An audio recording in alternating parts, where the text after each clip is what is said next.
박현일 성령이 그래서 136절입니다. 그분 자신은 물론 그리스도로서의 군자신이에요. 우리 안에 들어오신 그리스도로서 군자신은 영원히 머무시기 때문에 머물다, 이제 뭐 살다, 머물다 표현이 여러 가지 나오죠. 우리가 있다 이러 있는데 머물다는 것은 이것은 이제 존재로서 느끼고 존재로서 경험하는 차원의 머밈이죠. 이제 무생물이 아니고 살아있는 존재로서 이제 우리 안에서 느끼시는 거예요. 우리의 죄에 대한 고통을 느끼고 우리의 악을 느끼는 거예요. 뭐 개가 머리에 들어오면 개가 돌아다니는 인간을 느끼죠. 침대에 올라오고 밥 먹고 막 느끼죠. 그런 느낌. 그러니까 이제 물에 머무시는 이 머무신다는 개념은 그냥 이게 공기 같은 것이 아니고 인격적으로 머무시는 거예요. 그런데 영원이라는 것은 이제 재림까지죠. 그러니까 이제 재림 때까지 인간이 머무시고 또한 우리 안에 죽을 때까지죠. 그러니까 이제 죽을 때 있는데 만약에 죽기 전에 뭐 1년 전에 떠나가시면 지옥 가는 거예요. 예수님이 우리 안에 계신 때만 우리는 구원이 성립되는 것이고 나가면 지옥인데, 그래서 이제 신의 때때로 하나님께서는 우리 천국으로 인도하기 위해서 갑작스러운 사고를 주신 경우도 있어요. 드물게. 왜? 우리가 신에 약해져 가지고 배도하게 될까 봐 하나님께서는 딱 사고를 통해서 인도한 경우도 있습니다. 우리는 이건 되게 드문 경우들이에요. 그러니까 이제 우리에게 머무시는 것 자체가 구원이면서 영생의 보증이기 때문에, 그래서 머무는 것이 죽기 전에 아무리 신앙이 좋아도 이탈만 되면 우리는 그냥 지옥으로 가게 되는 거예요. 천사들이 우리에게 오는 이유는 우리 때문이 아니에요. 우리 예수님 때문에 오시는 거예요. 그러니까 이제 천사가 우리를 맞이하러 오는 것은 마찬가지로 우리가 천사가 우리에게 있는 것은 구원 때 많이 오게 되거든요. 천사가 건나도 또 와요. 2명이 와요. 건나도. 하지만 그때 천사는 우리에게 이 영적 영향을 발휘 안 하는데, 구원받으면 천사가 항상 돈 받는데요. 왜?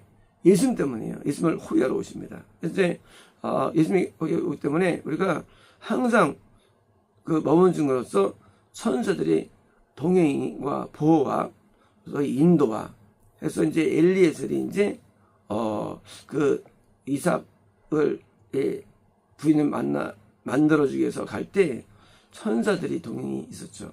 그리고 놀라운 능력이 이루어진 것으로 보여서 어떤 뭐 걱정스러운 만남, 특별한 이 기적들이 나타나죠. 예수님의 어물 때문에 천사들이 항상 우리에게 동행합니다. 범하지 않는. 그러니까 이제 누구도 여기를 터치할 수 없는 겁니다. 예, 이것은 예수님 외에는 아무도 감당할 수 있는 게 없어요.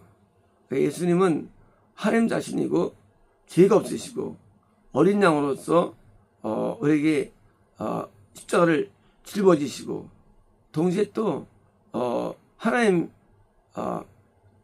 아들로서 역사하기 때문이죠. 왜? 나를 아들 만들겠어요. 이제 범하지 않는 제사직분을 갖고 있습니다. 그러니까 이제 제사직이라는 게 율법 외에 복음에 있다는 거예요. 율법의 쪽에 제사직분이 있어가지고 번제단과 물도멍이라는 뜰에 있는 이 예배가 이루어지고 있는데, 그거 외에 또 다른 예배, 이 등잔대 예배와 떡상과 향단 예배가 우리 안에 존재하는데, 이게 진짜 예배 중에 예배가 되는 거죠. 그래서 이것이 우리에게 삶에 동행하는 삶을 주는 것이고요. 영원한 삶을 주는 거죠. 그래서 삶이 묘사되죠. 인물들이. 왜냐면 그 진짜 예배니까 그것이. 다윗의 삶이 얼마나 묘사됩니까? 예배라는 거예요. 그 다니엘이 묘사되죠. 예배라는 거예요, 이게. 사울이 묘사돼요, 평생. 이때기가 성경에. 왜? 예배라는 거예요. 제사. 이 정규 예배가 아닌 삶이 그냥 바쳐지는 거예요.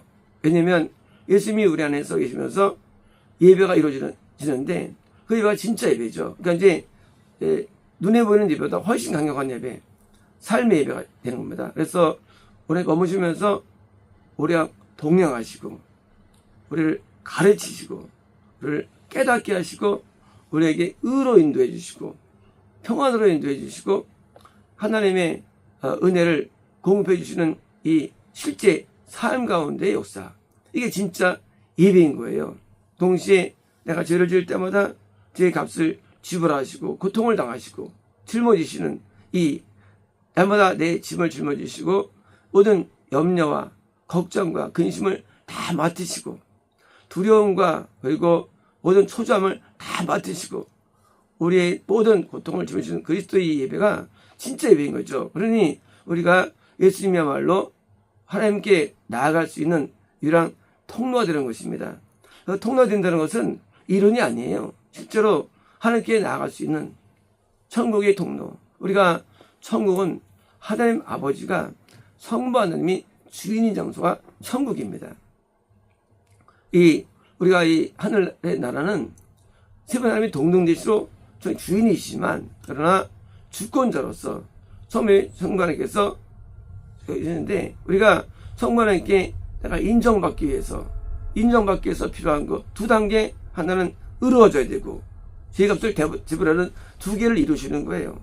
그래서 성부에게 인정받기 위해서 우리가 실제로 합당한 자로 우리가 의롭게 바꾸게 하시는 하나님 예수님이에요. 동시에 또 모든 죄를 짊어져 가지고 대속을 주시는 속죄 하나님, 이 두 가지를 다 하시니까 진정한 그러니까 제사 직분이죠. 제사 뭡니까? 예배는 하나님께 영생을 얻게 하는 게 예배, 영생을 얻게 하는 게. 그러니까 이 영생을 얻지 못한 예배가 그게 형식된 게 아니에요. 영생을 주는 게 예배예요. 예배라는 것이. 그러니까 영생을 줘야 되는데 영생을 누가 줍니까? 이 땅의 예배는 영생까지 못 줘요. 구원 직전까지밖에 못 줍니다. 모세처럼. 모세는 영을 건너지 못합니다. 그때문입니다. 드디어 여호수아, 예수님의 모형이죠. 드디어 우리를 영을 건너게 만들어요. 그리고 마귀에게 승리케 하십니다. 우리 오셔가지고 우리 어둠을 제압시키고 어둠을 이기게 승리해둬가지고 구원을 유지하게 만들고 또 영생이 들어 도와주시니까 진짜 예배심이 우리의 예배 인도자이며 제사장이며 동시에 또 중보자가 된 것이죠. 이제 예수님은 살아계십니다. 그리고 활동하십니다. 그리고 머무십니다. 그래서 우리에게 자신의 감동을 주시고 자신의 어떤 영적 은혜를 주셔가지고 예수님처럼 믿게 하고 예수님처럼 살게 하고 예수님처럼 섬기게 하고 예수님처럼 행동하게 하는 우리의 요체가 되는 거예요.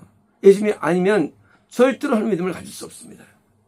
예수님은 소유하기 때문에 예수님처럼 살 수 있는 법이 인간이. 그래서 그 인물처럼 되는 거예요. 왜? 그들도 이 죄인이죠. 근데 그들은 능가하죠. 왜? 예수님이 역사이기 때문이죠. 우리도 예수님이 역사하셔가지고 우리 삶을 능가할 수 있는 어떤 그런 기초적인 능력이 있는데 예수님의 능력이에요. 이제 우리가 하나님 앞에 완전한 죄인이지만 완전한 하나님께서 계시니까 이제 우리는 우리를 훨씬 능가할 수 있는 새로운 삶이 있는데 그러니까 그게 바로 새로운 것이 되었도다. 새 피조물. 이제 새 것이 된 거예요.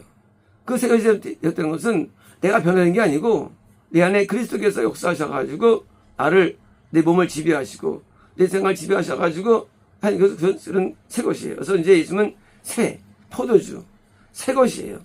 우리를 새롭게 하시는데 그 능력을 발휘하시죠. 그래서 예수님께서 내 역사하셔가지고 능력 발휘하는 그 부분이 참 예배가 되기 때문에 이 구약의 많은 위대한 선조들이 인물들이 놀라운 삶을 산 거예요. 그들의 능력이 아니죠. 예수님의 능력이죠. 이제 그 예수님의 제자분이 이행된 거예요. 그러니까 있을 수 없죠. 보십시오. 불불에서 타질 않아. 놀랍죠? 안 타. 이게 뭐예요? 신성. 예수님이 거기 계셨어요. 안 타게 만들어. 얼마나 놀라우냐? 사자가 못 먹어. 신성이. 이게 뭐예요? 예수님의 머무심 때문이에요. 못 먹어요. 설사 먹는다 할지라도 로마 조선 때 그들이 웃고 즐거운 가운데 먹혀요, 때도요. 얼마나 담대하면. 베드로 얼마나 담대하면 두려움이 떨어지고 바울도 두려움이 없어요. 그 죽음의 위기 가운데도 신성들. 이런 신성이 어디서 오느냐? 예수님이 오래 계시기 때문에 신성이 발휘되기 때문에 우리가 성도가 세인트. 성도라는 건 세인트예요. 성인. 신성이 발휘되는 사람이에요. 신성. 하나님의 신성이 발휘되는 이유, 머문 때문에, 물론 신성 발휘가 안 된다? 그러면 그 사람이 이제 구원이 아닐 수 있는 거예요. 신성이 발휘돼, 신성이. 놀랍다. 저럴 수 있을까? 인간이. 우리가 많은 자전을 읽으면, 사람이 자기를 비하하죠. 정의를 보면, 경기 보면, 야, 대단하다 하죠. 근데 그것은 이제, 이건 위대함이지만, 이것은 영적인 위대함이 나타나는 거죠. 영적 위대함. 왜? 예수님이 발휘가 되는 거예요. 능력자로서. 그러니까, 성부하나님께 인정받게 되는 거죠. 개가 왔는데, 개점사라. 쫓겨납니다. 왜요? 더러우니까. 근데, 내 아들이 들어가면, 내 아들 춤사니까, 받아주고 함께 머물 수 있는 거예요. 마찬가지로, 우리가 완벽한 죄인이지만, 완벽한 하나님 앞에 허물만 살면 어떻게 우리가 하나님 받아주느냐? 예수님이 안에 역사하셔가지고 우리의 모든 어둠들이 따라가요. 모든 질병이 따라가고 악이 따라가요. 떠나간 것은 없어지는 게 아니라 존재하지만 발휘하지 못해요. 이제 예수님이 역사하셔가지고 또 다른 신성이 발휘되니까 뭐예요? 천국에 합당한 자는 거죠. 왜? 아들이 뭐예요? 닮아야 되는 거예요. 누구를? 하나님을. 안 닮으면 아들이 아니죠. 죄지면 아들이 아니에요. 닮아야 되는데 안 닮은 자로서 천간답이에요. 거짓이에요. 닮은 게 뭐예요? 하나님을 닮은 거예요. 누구만 되느냐? 예수밖에 못해. 그래. 아무도 못해. 예수님 하나님이시니까. 답 나오죠? 하나님께 하나님은 모른다게 만들어. 어디서 닮게 만들어, 인간을. 이삭이 17세쯤에 아버지가 묵는데 가만히 있어요. 이길 수 있습니까? 칼든데 가만히 있어요. 있을까요? 이게 신성발이에요. 이삭에게 이미 그때 이삭이 구원의 안에 있는 겁니다. 인간이 이게 안 돼요. 누구나 목숨을 두려워하죠. 하나님처럼 닮은 삶을 사는 것, 그것은 하나님 자신의 역사인 것이지 인간의 노력이 아닌 거예요. 우리에서 역사하셔가지고 어머니가 드디어 진짜 제자직분 영생의 어떤 대로 만드시는 거예요. 그러니 더 이상 길이 없죠. 더 다른 길이 없어요. 오직 유일한 방법이에요. 하나님처럼 살게 하니. 그래서 그 인물들이 이럴 수 있을까 하죠. 얼마나 완벽했을까 했는데 그것이. 얼마나 몰라 그 삶이라는 게. 그게 인간임이 아니죠. 하나님이 인간에 계시니까. 모세도 얼마나 완벽했는지. 정말로 인도할 때 흠연 없어 인도할 때. 완벽해. 여기서도 완벽히 인도할 때 완벽해. 흠연 없어. 신성. 뭐예요? 예수님이 보기 때문입니다. 이제 우리는 예수님 외에는 어떤 방법으로도 합당한 자로 변할 수 없고 제가 살 수 없기 때문에 예수님이 유일한 길이니까 나는 길이요 진리요 생명이라는 의미입니다. 길이요. 예수님은 유일한 방법론이 되고요. 그러면 우리는 예수님 앞에 이 세상의 제사 기쁜 세상의 예배 작은 그림자에 불과합니다. 진짜 예배는 예수님이 우리에게 때마다 치료해 주시는 거예요. 그래서 예배는 멈추지 않는 것이고요. 죽을 때까지 우리 안에서 이루어지는 실제가 이루어지는 것입니다. 마치겠습니다.